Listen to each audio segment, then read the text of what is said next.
Welcome back, everybody. Today, we're going to do a deep dive on something pretty interesting in the world of AI. Sounds good.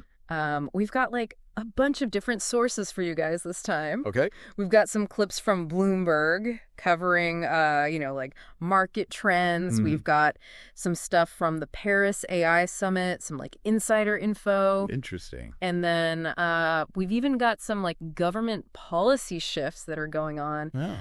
And get this, there are even some rumors about DOGE. Really? You know that cryptocurrency, DOGE? Yeah. Having like a presence in the Treasury Department? Like, what does that even mean for the markets? I don't even...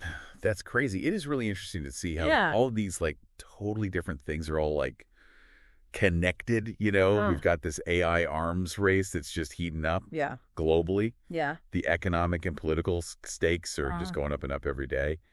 Okay, so let's start with the Paris AI Summit. France, they made a pretty big splash, I think, when they pledged like $113 billion to bolster their AI capabilities. Wow. It sounds like they're like really serious about catching up to the US and China. Yeah. In this whole AI race, you know? Well, what I think is really interesting about that is that this is happening at the same time that we're seeing all these new players. Right.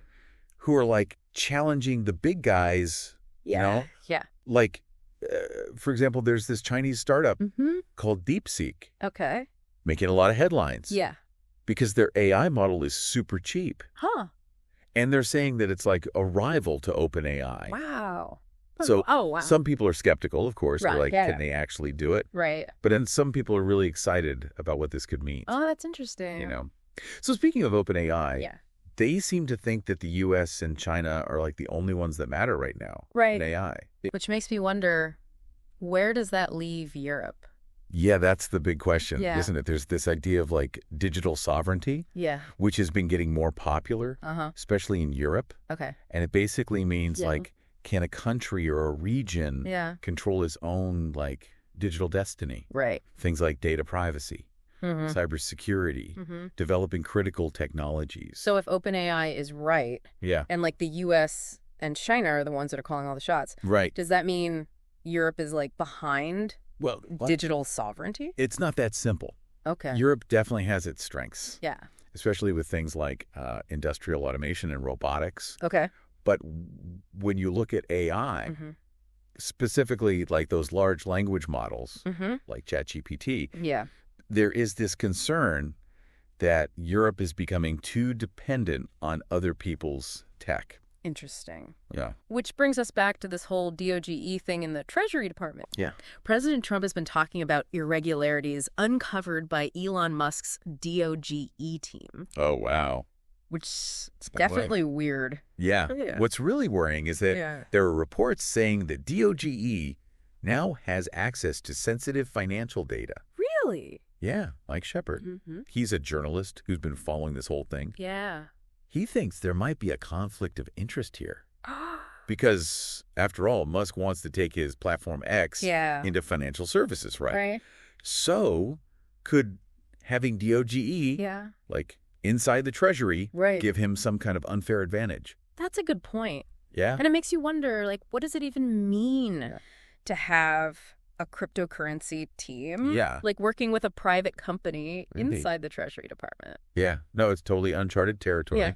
And then on top of that, they went and appointed Tom Crouss as the new fiscal assistant secretary. Oh, wait. He's like the ultimate cost cutter. Oh, really? Yeah, he's known for that. Okay. Like strategies you see with private equity firms. Interesting. And now some people are worried that this is going to change how the Treasury works. Okay. Like maybe they'll just care about saving money. Yeah. And not about other things that are important. Right, because usually government agencies don't think about profits the same way that companies do. Right.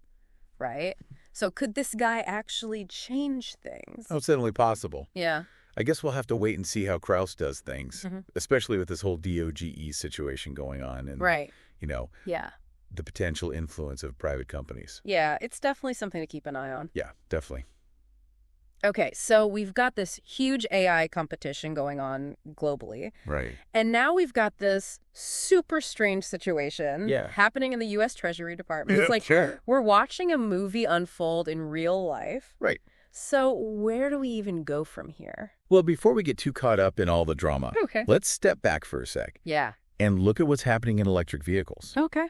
Remember, DeepSeek. Yeah. That Chinese AI startup we were talking about? Well, guess what? They just partnered with BYD. Oh, really? Yeah.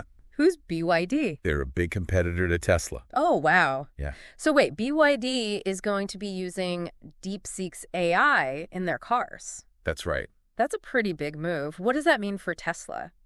Well, it could be a real challenge for them. Okay.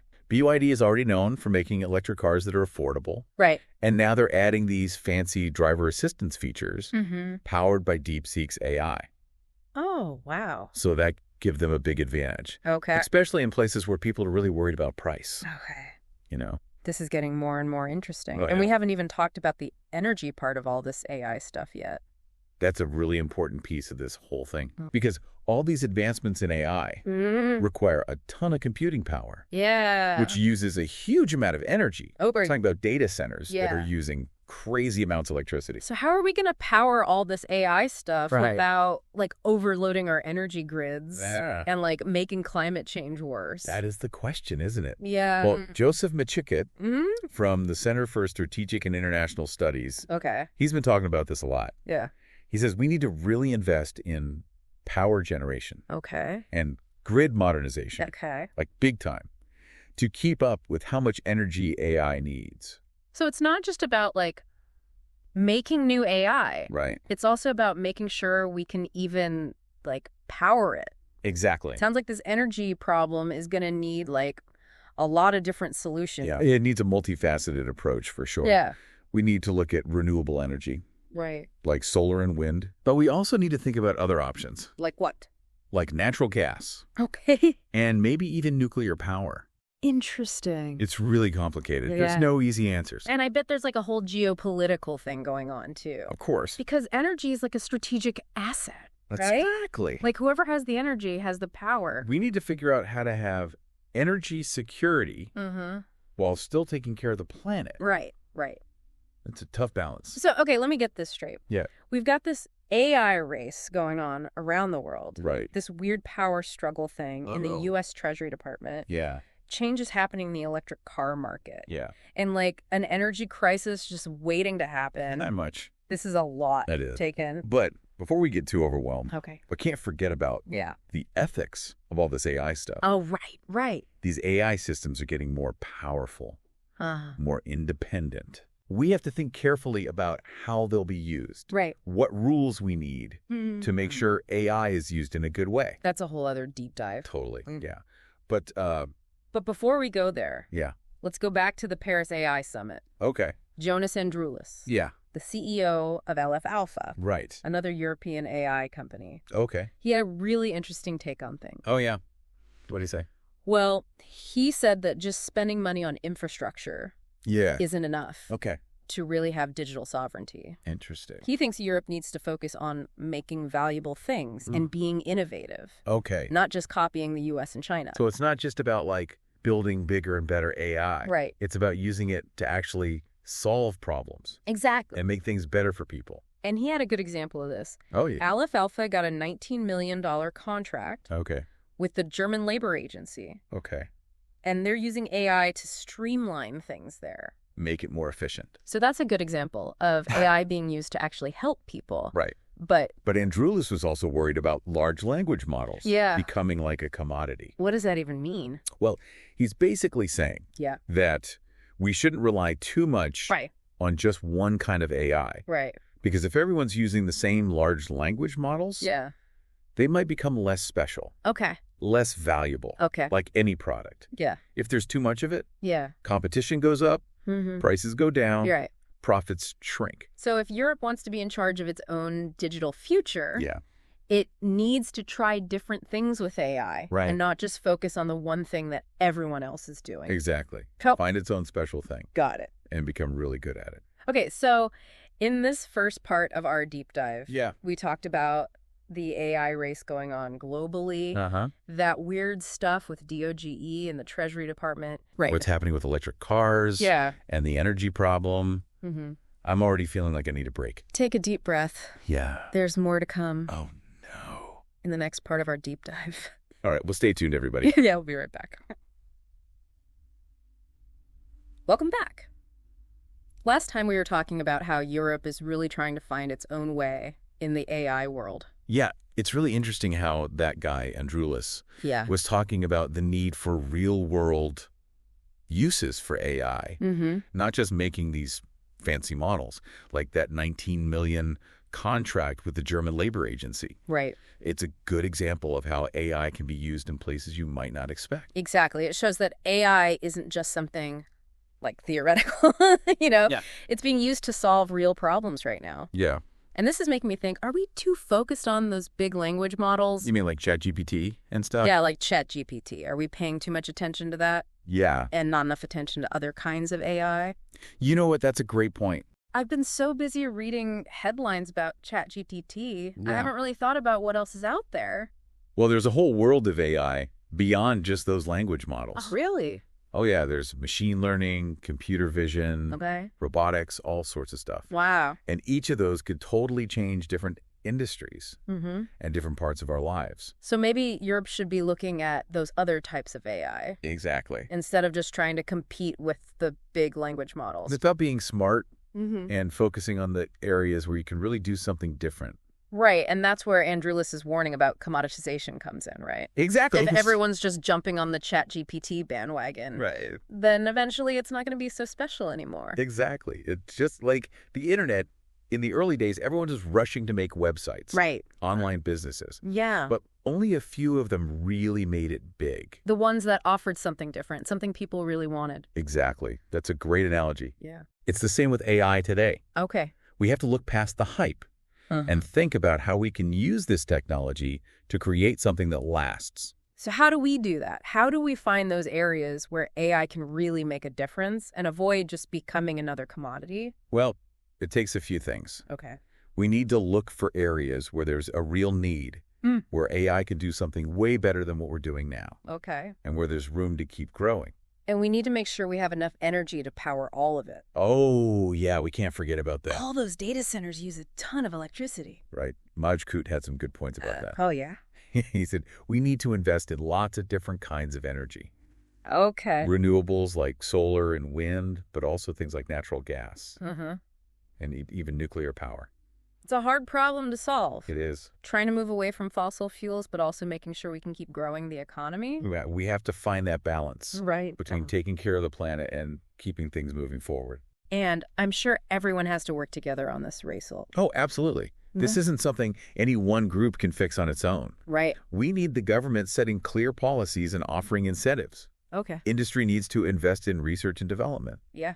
And local communities have to support building new energy infrastructure. Speaking of government, can we go back to that DOGE situation for a minute? Sure. I still can't believe they've got a cryptocurrency team from a private company. I know, right? Working in the Treasury Department. It's wild. And it really makes you wonder about private companies. Yeah. And how much influence they have in government. It brings up a lot of questions about conflicts of interest. Especially since they have access to all that sensitive financial data. Right. What's to stop them from using that information for their own benefit? Right. We need to make sure the Treasury Department is working for everyone, not just for one company or person. And then there's that new guy, Kraus, the cost cutter. Could his background in private equity change how the Treasury works? I mean, it's possible. Yeah. Private equity firms are all about making as much money as possible. Yeah. Often by cutting costs and making things more efficient. Right. Which can be good sometimes. Sure. But it makes you wonder about the impact on public services. Right. And how healthy government agencies will be in the long run. So we've got cryptocurrency, private equity, and the government. Yeah. All mixed up in the Treasury Department. I don't even know what to think. It's a strange situation for sure. It really shows how important transparency is in government. Absolutely. We need to know who's making decisions and why. Exactly.